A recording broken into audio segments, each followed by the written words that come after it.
Okay, Bo here. Um, so what I wanted to discuss, sort of monologue, I guess, today, um, is this thing which has been on my mind lately, mostly because it's been pushed in my face and probably a lot of your faces very fervently over the last week.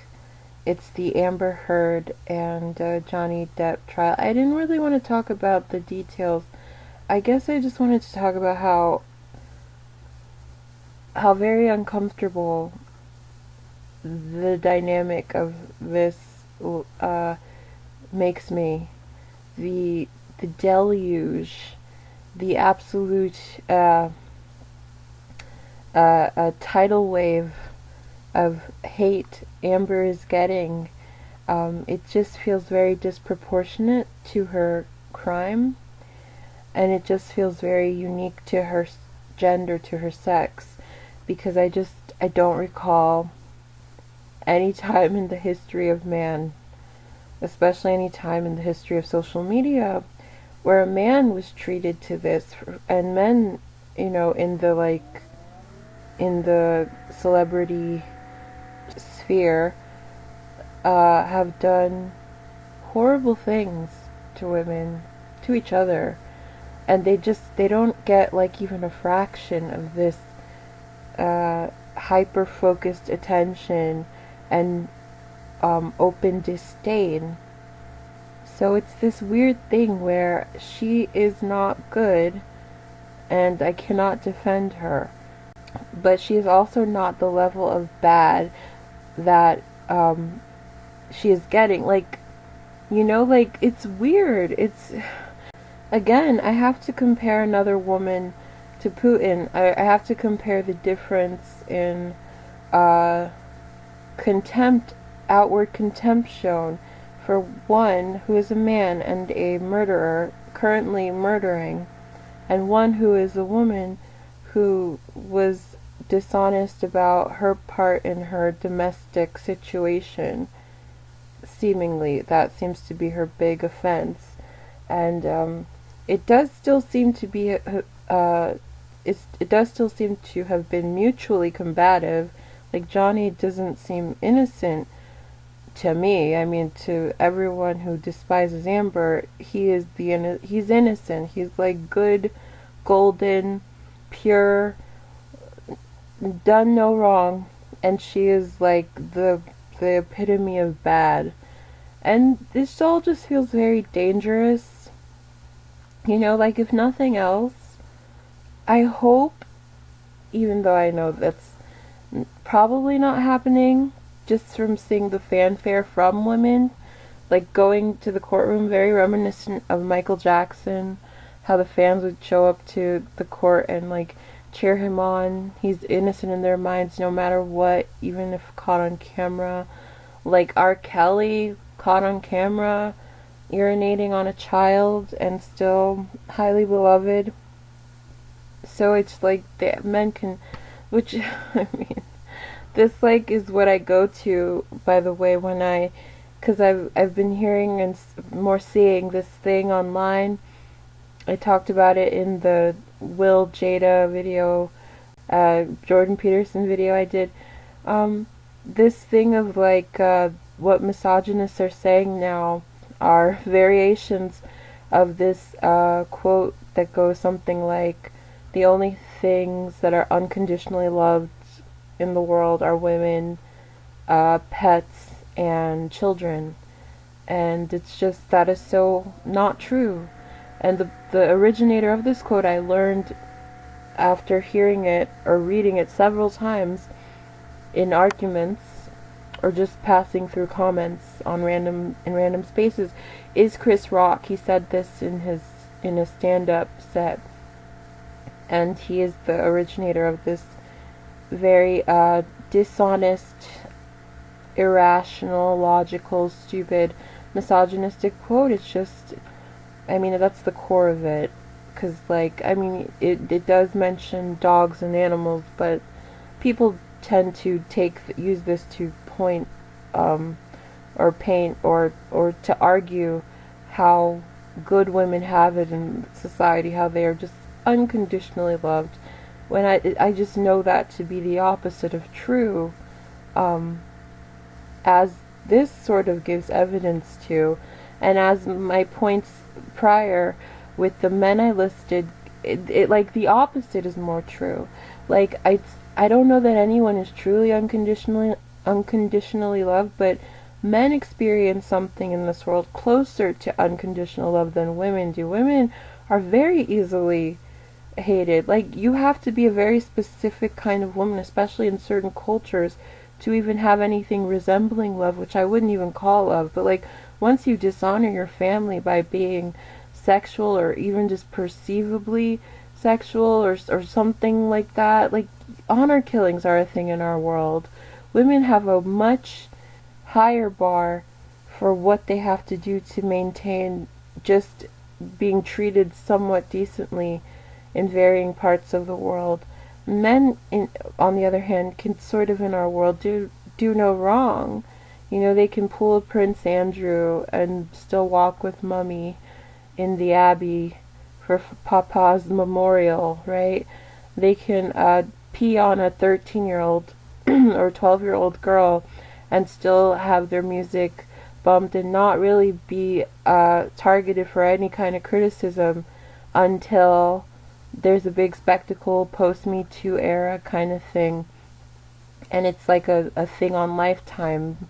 Then finally, and even then there's still so much pushback, and he still has women paying for his, or they were paying for his bail and stuff.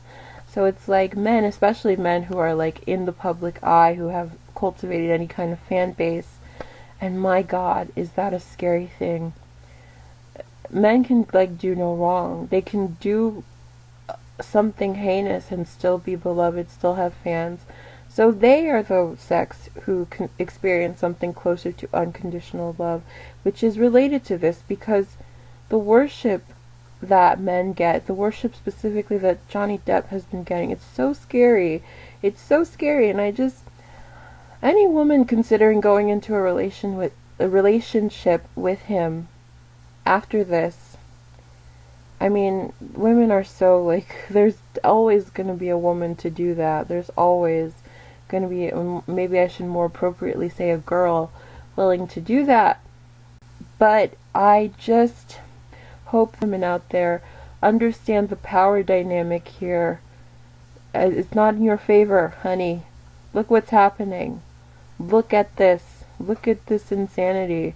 You will be dragged in a way no man who's done way worse crimes of humanity against, way worse crimes against humanity than Amber did.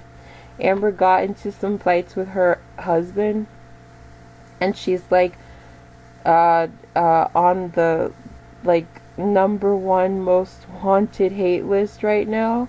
It's always women on that list. It's always a Meghan Markle, it's Jada Pinkett Smith, it's Amy Schumer, it's Brie Larson, it's Hannah Gadsby for a little bit, Lacey Green in the smaller circles, Francesca Ramsey. It's always women, like, for the smallest shit. And men can like literally be invading countries, bombing countries, and it's like jokes in the comments about Putin. It's like, yeah, my heart is with Ukraine, but like, as far as scrutinizing Putin, he's a meme. He looks like a cat. Haha. That's like the worst he gets. It's like, wow, what a bad guy is like the worst he gets. And like, women though, for much lesser crimes, get like the social equivalent of a firing squad, which, I mean, I don't doubt there would be many people down to actually subject her to something in the realm of firing squad level punishment for hurting this precious, precious man. And the way they are victimizing him, it's so irritating. It's like you'd think he was like this SA victim, this like real proper victim, and I just don't see that. And like there's one tiny glimpse of pushback from Howard Stern, who is so far from good, but that's the bar is low for expectations, so at least there's something. And of course, finally, because it's so rare that narcissist word gets used against men, but because in his criticism, Howard Stern called Johnny Depp a narcissist, now I finally see they never would have done it before. Men are constantly showing signs of narcissism, but I see that word used against women so much more frequently. Like between Will and Jada, for example, Will is definitely more of the narcissist. He definitely checks more of the narcissist boxes, but it's never gonna be what it should be. It's like it's like so tiring even to like discuss this, because I know how this goes. It's like the one that you like will always have excuses made for them. So Johnny Depp can be a textbook narcissist, and any comment section will always be filled with, no, he's just eccentric. No, he's like they'll like he'll have a list of like things that I've seen that's so like in my head because I've seen it so much. Things that I've seen people call like Meghan Markle, for instance, a narcissist for. Like someone like Johnny Depp does those things times 10, but it's people like him, so all of his ways that he checks the narcissist box will be excused, and it'll always be excused. And like at the end of the day, in a way, like facts don't care about your feelings. Right wingers live by that, you know. They pretend facts don't care about your feelings, and they live by that version, but really they live by the reverse, because they very much care more about how they feel than what the facts are. And it does tend to be right-leaning types, it seems. So like their feelings don't care about the facts is what I'm trying to say. And when it comes to someone you are low-key, high-key worshipping, a celebrity, a man, the male sex, there will always be excuses for their bad behaviors if you like them, if you have a bias towards them, which most people do.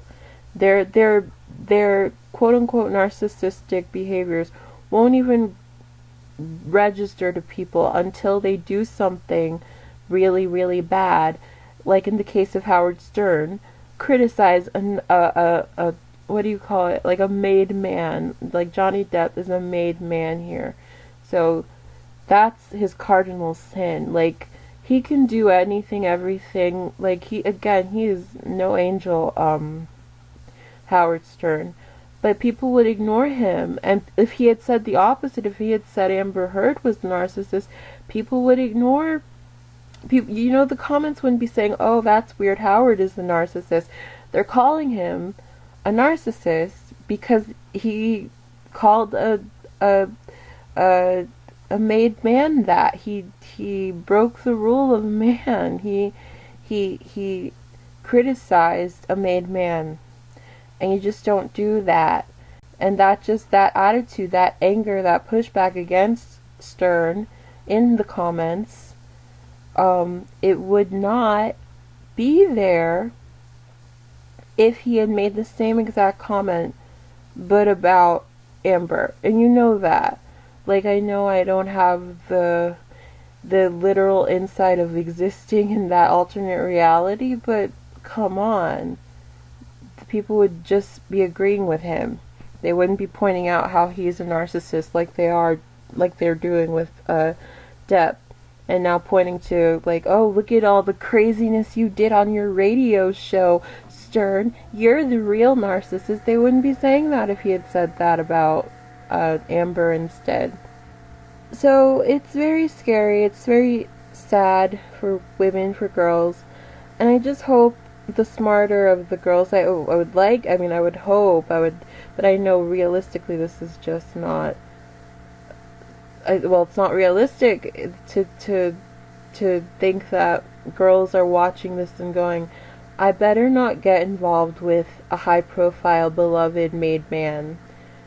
because it's just, if he turns on you, you're toast. He doesn't even have to turn on you. Like in the case of Will Smith and Jada Pinkett Smith, Will didn't turn on Jada, and she's still toast because he did something in defense of a woman they feel is not honorable to do things in defense of, honorable enough. So, if it's not very clear, I just feel like the ire for Amber, it doesn't match the crime. And it makes me very uncomfortable because I know the root of this, the heaviness of this, the bigness of the hate she's getting is misogyny. It is. It definitely is. They would never treat a man like this. I just know they would never do this to a man. They would never do this if everything were flipped, the genders were flipped, the statuses were flipped even. It was a male or female equivalent of a Johnny Depp, a male equivalent of an Amber Heard at her acting and prowess and notoriety level, but male version. They wouldn't do this, and they wouldn't do this. So yeah, she deserves scrutiny, but not this much.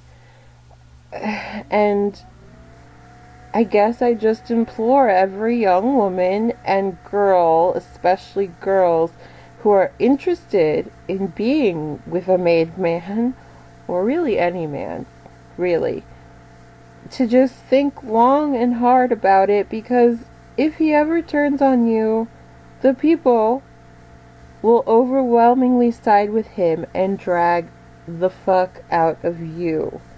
And the more serious part of this is that may be survivable for some young women, some women of any age and girls, but it also might not be, because it's a lot. This is a lot of hate to take.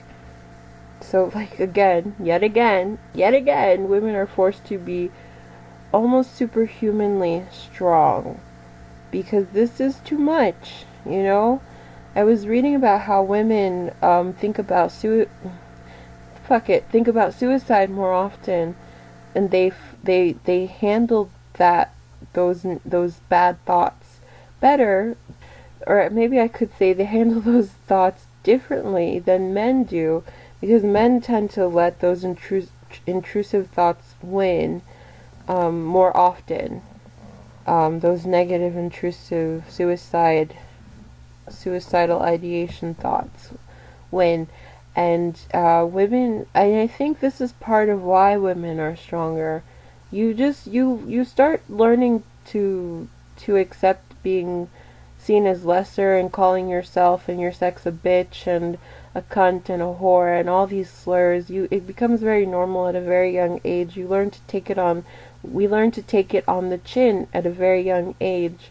And so when shit like this hits the fan like this, I mean, this is a big way for it to happen, but I think women, even though it's extremely painful, it's very depressing, they tend to deal with it better because they've always dealt with it in some version of hate against their sex, some version of this pain of existence as a woman or a girl is familiar, and not to undermine the many girls and women who can't, who leave us, but it does happen a bit less often than it does with men.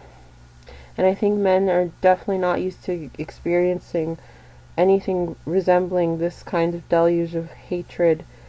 And it got me thinking, because another thing in the media, not quite as big, but almost, I hate to compare, but in certain ways, the thing with Megan the Stallion, it almost feels a little worse.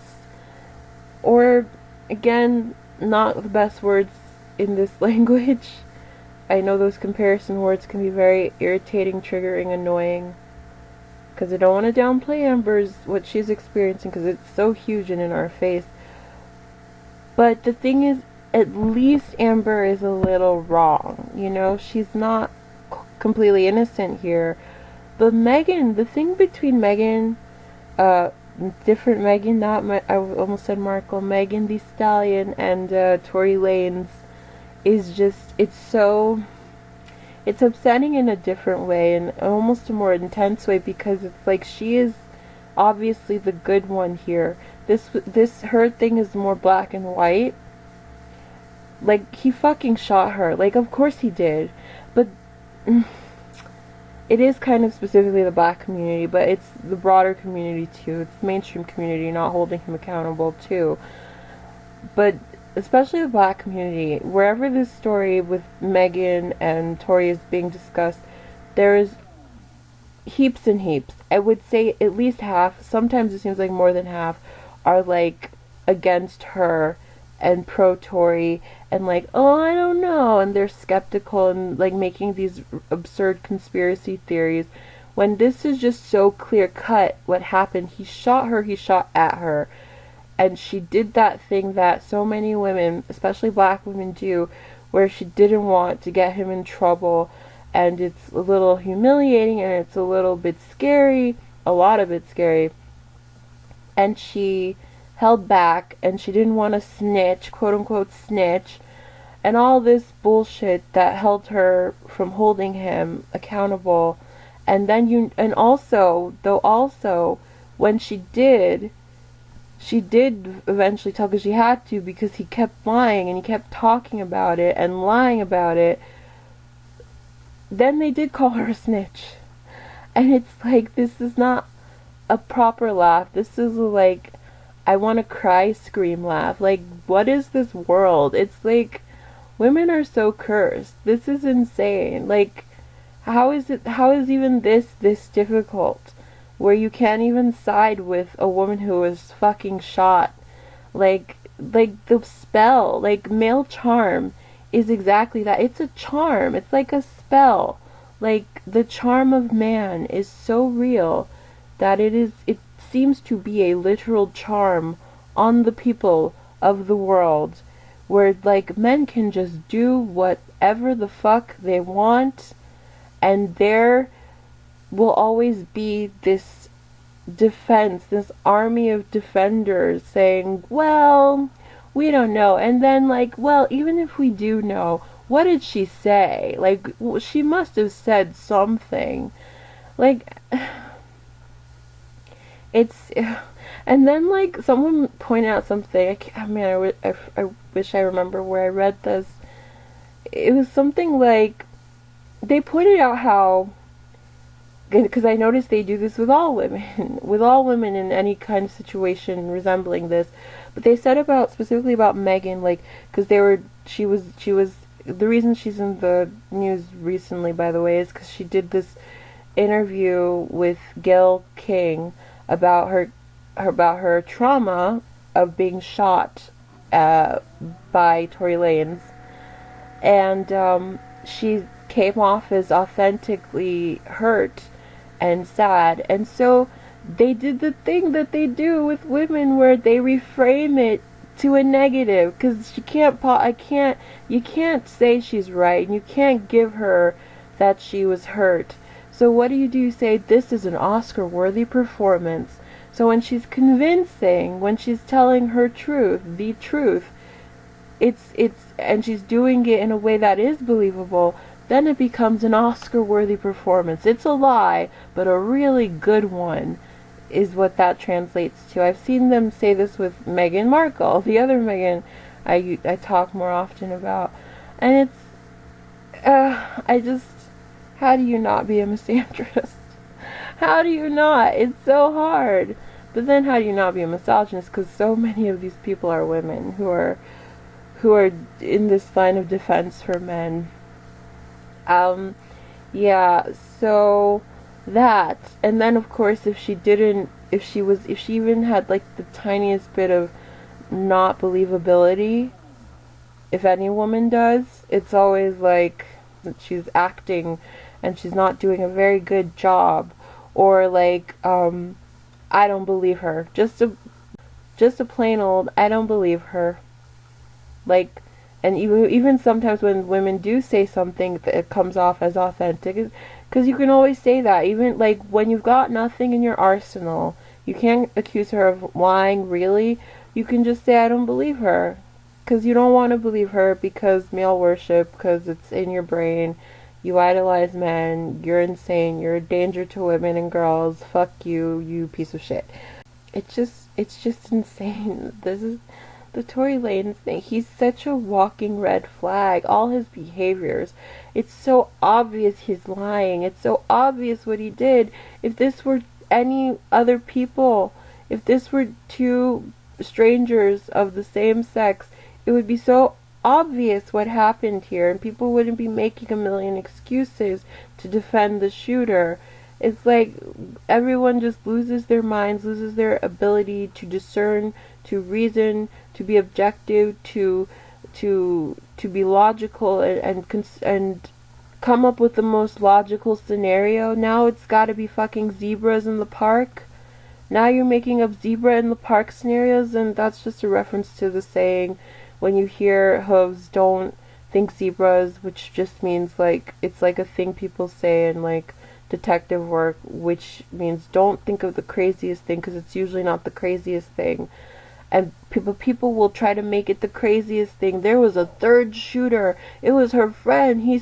Her friend took the gun, shot at Megan, and then threw the gun at Tori and ran in the bushes. Just this stupid, dumb people reasoning that is, it's not even stupid and dumb as much as it's like born of male idolization.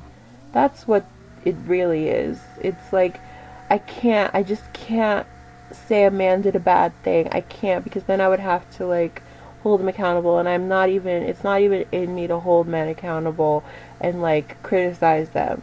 That's just how like so many people seem to be programmed and socialized from birth. And I like it's making me not enjoy shit. It's like bleeding into everything because I'm seeing it be born. I'm seeing like all the like cool guys, cool male characters I used to love, and I'm seeing it happen. I'm seeing how we see men be fuck ups and awful, and we are learning to find them endearing. Like I wanted to do a video about this. I love It's Always Sunny in Philadelphia. I love that show.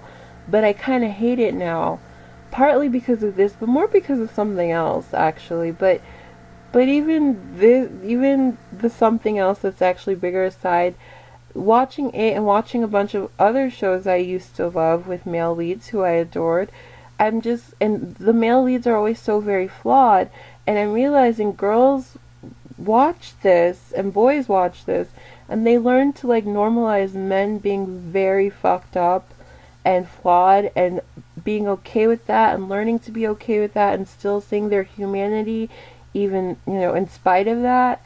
And it's like, it's making it not entertaining, because I'm just realizing this is part of the socialization, this norm of extremely flawed male characters still being humanized and beloved through their sometimes very like heinous behaviors. I wanted to like, I'm seeing everything, like fucking, even in Succession, that's a more recent show. Like, oh, the way the boys behave versus the way the daughter behaves. And then the daughter's husband, who is like a psychopath, and then we're made to feel bad for him. He's insane. He's evil. And then we like have to feel bad for him. And it's making me not enjoy these shows anymore, because I know it is teaching girls. And like, I mean, I just think back to like how Anna Gunn, the actress who played Skylar in, I almost said The Walking Dead, in Breaking Bad, how the hate for her being the good guy and trying to get Walter to not be, a criminal, the husband, Bryan Cranston, played by Bryan Cranston, how it bled onto the actress, how the hate for the character bled onto the actress. People started harassing Anna Gunn, who played Skylar, and it's like, misogyny is a curse, and male worship, male idolization, male charm, it's a charm. Because like Bryan Cranston is just like, because I feel it too. I have it in me too, where it's like, oh, Bryan Cranston, he's so great. I don't want to say a bad thing about him. And like, I don't want to say a bad thing, even like, even a little part of me is like, yeah, Walter's journey is cool, but he's bad. Like, we should all at least be on the same page there.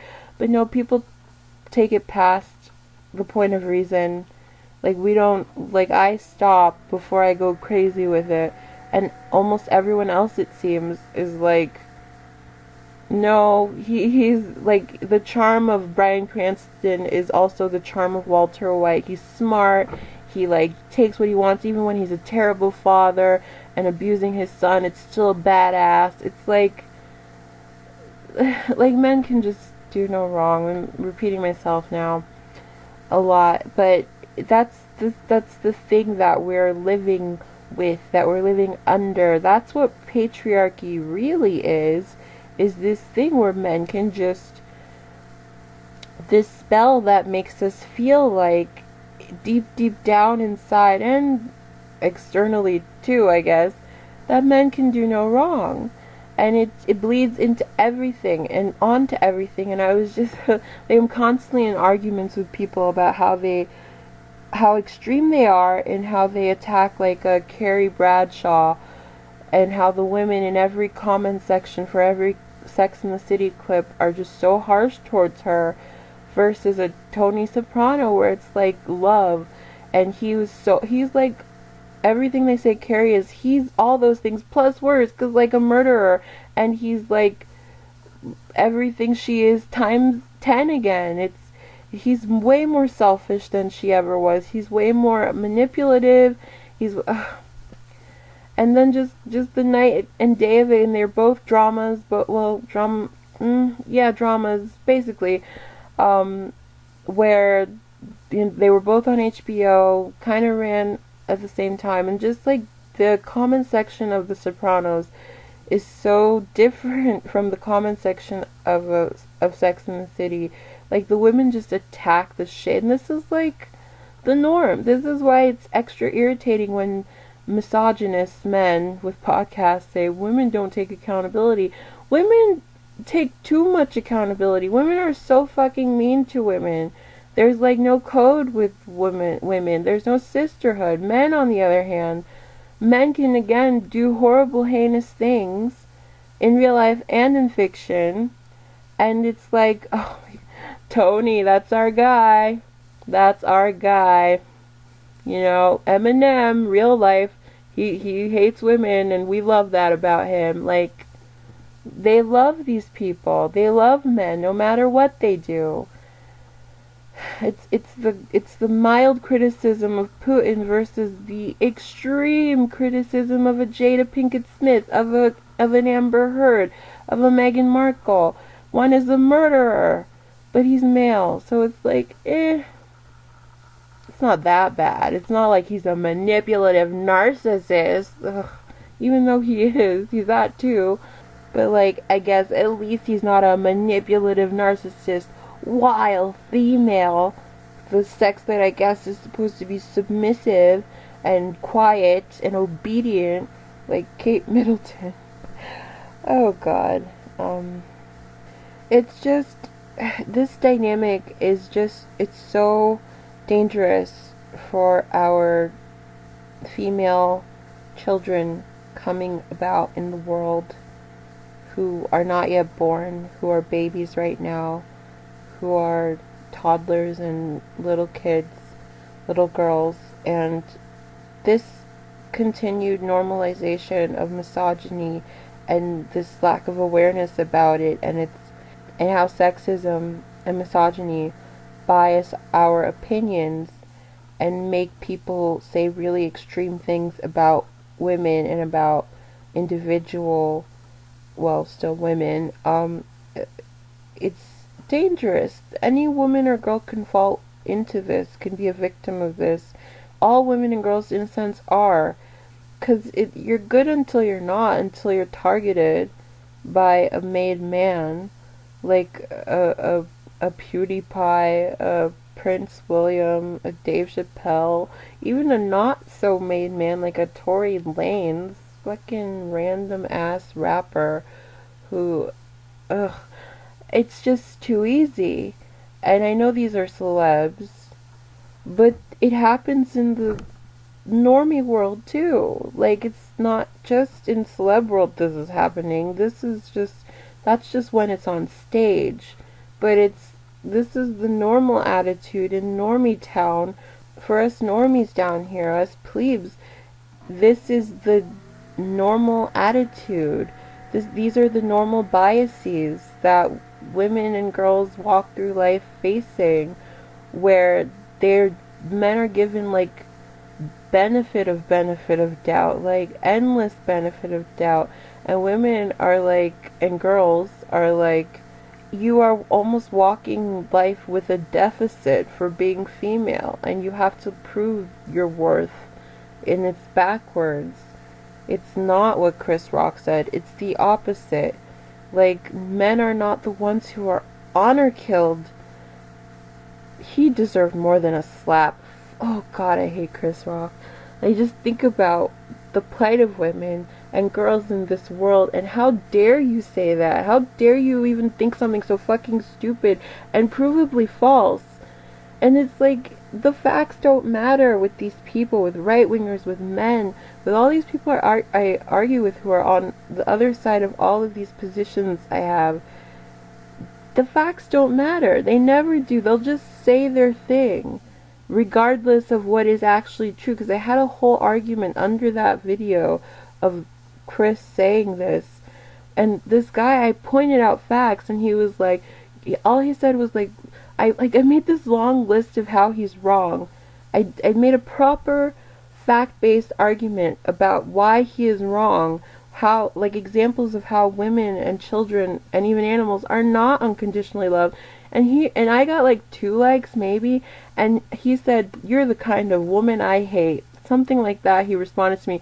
And that got like 40 likes. And like, this, it doesn't even matter what this is the same group who would likely say shit like, facts don't care about your feelings. You don't care about the facts. Your feelings don't care about the facts. These people, story of my life, arguments of my life, this has always been the argument. The facts almost always, pretty much always, for anything I'm arguing, are on my side. And it's the people, my opponents, who often are right-wingers, who only recently, because of stupid fucking liar ass Ben Shapiro, who's now touting this blacks don't care about your feelings, they're the masters of feelings over facts. And that's been my experience for like the last 10, 15 years, arguing, debating these people, these fucking cretins, and now they get to just lie and say, oh, we're so invested in facts. No, you're not.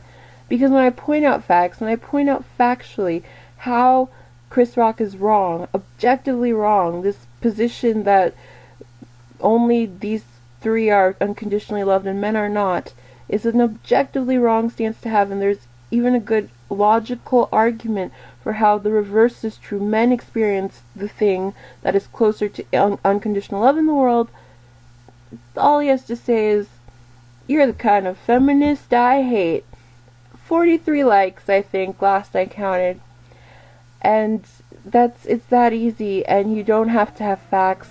And this is the dangerous part. Like, I mean, we're not in the times of people, like, women being dragged out and, like, you know, put on trial and accused of being witches, and, you know, put on trial for being witches. But it's like, we could be. Theoretically, anything's possible. And it's just, this is so dangerous. This climate is really dangerous for women and girls, where you don't have to have facts. You can just say, she's a witch, or the modern version, she's a narcissist. These things that women cannot really disprove. It's the kind of how do you disprove that you're a narc? Like, what do you do? Once the allegation is out there, how can you disprove it? Just like being a witch. How do you disprove that? It's the same kind of vibe, you know? And then you're just that, and now, and then they make sure the people know, by the way, narcs are the most evil thing ever, particularly when female. So they deserve all the harm in the world, is the implied stance, and sometimes expressly, overtly stated stance. So yeah, it's all very dangerous. It's very bad. Um, it's very empowering to men. The world as it is. Like, my God, if I'm a man with any kind of predatory mind, with any kind of predilection in the like, I want to hurt women, even if I want to hurt boys, honestly, um, as a man, I know I'm pretty supported, you know? I'm the empowered one here. Like, if I had that in me as a man, you just look around. Like, this is what boys are seeing, boys and men with those predilections, with that mindset, with those thoughts, those desires to hurt. They are the ones being empowered in this culture. They are the ones who are witnessing how they can just say, she's lying. And it's like, yeah, she probably is. Bitches be lying. And it's all women. And it's all girls. And there's just no sisterhood. And it sucks so much. The charm of man. It's a charm. It's a fucking spell. Break the fucking spell. How? I don't know. I really don't. Maybe with knowledge. Maybe with repetitive banging over the head kind of messaging. But like, both sides are so under the spell. The right, the left. Well, I don't know. But I think that's all I wanted to say today, so goodbye.